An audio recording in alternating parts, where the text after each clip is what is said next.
Hello नमस्कार साथियों, आया हूँ आपके द्वार में रंजित कुमार वापस से पूरे फॉर्म में आ चुका हूँ। आज इतना फॉर्म में हूँ कि आज सभी वीडियो मैं बैठकर बना रहा हूँ। तो आज मैं किसके बारे में बात करना चाहूँगा? आज मैं बात करूँगा कि कानून का निर्माता, संविधान के निर्माता बाबा साहब भीमराव अम्बेडकर के बारे में। कहते हैं पानी को बर्फ बदलने में वक्त लगता है क्या? कहते हैं पानी को बर्फ बदलने में वक्त लगता है, ढले हुए सूरज को निकलने में वक्त लगता है क्या?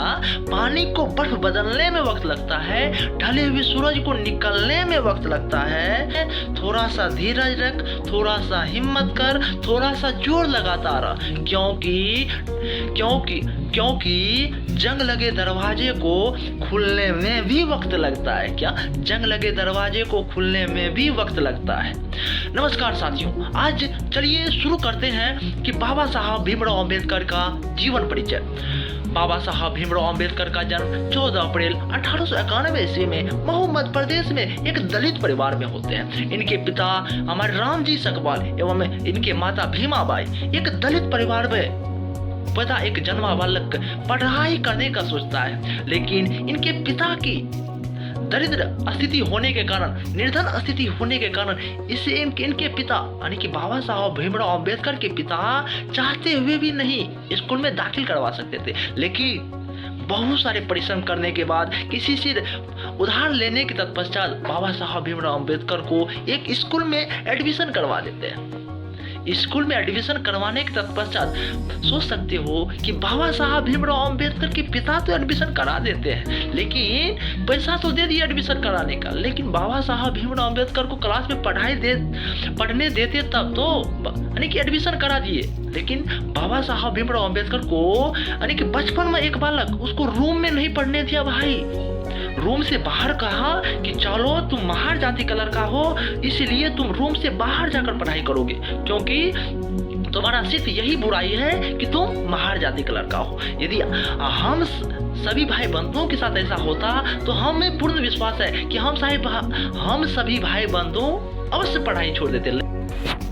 जब बाबा साहब भीमराव अम्बेडकर के पिताजी एक स्कूल में बाबा साहब भीमराव अम्बेडकर को दाखिल करवा देते हैं, और जो ही बाबा साहब भीमराव अम्बेडकर पढ़ाई करने के लिए जाते हैं तो वहाँ के टीचर, सोच सकते हो कि शिक्षक, रूम से बाहर पढ़ाई करने के लिए उसे बोलते हैं, क्योंकि बाबा साहब भीमराव अम्बेडकर का सिर्फ इतना ही दोस्त था कि वह एक महार जाति का स्टूडेंट था। इसीलिए बाबा साहब भीमराव अम्बेडकर को रूम में नहीं पढ़ने दिया, रूम के बाहर गेट से उसे कहा कि तुम महार जाति का लड़का हो, महार जाति में जब पैदा लिए हो, इसीलिए तुम अंदर में यानी कि क्लासरूम में तुम पढ़ाई नहीं कर सकते, तुम गेट के बाहर पढ़ाई करो। लेकिन सोच सकते हो कि हमारे बाबा साहब भीमराव अम्बेडकर पढ़ाई में इतने सुदृढ़, इतने सहनशील, इतने बुद्धिमान कि वह रूम से बाहर बैठकर भी इतने सुगमता से पढ़ाई करते थे।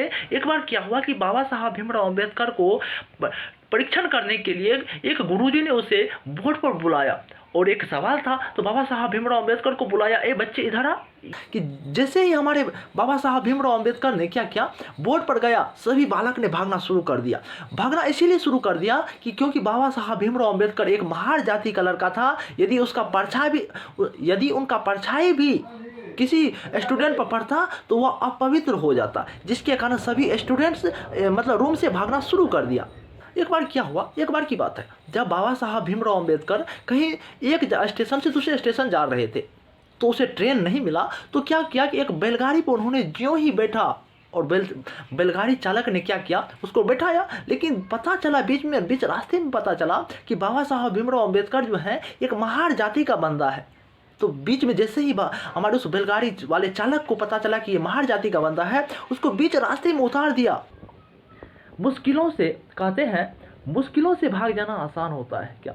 मुश्किलों से भाग जाना आसान होता है, हर पहलू में जिंदगी का इम्तिहान होता है। डरने वाले की जिंदगी में मिलता नहीं है कुछ क्या?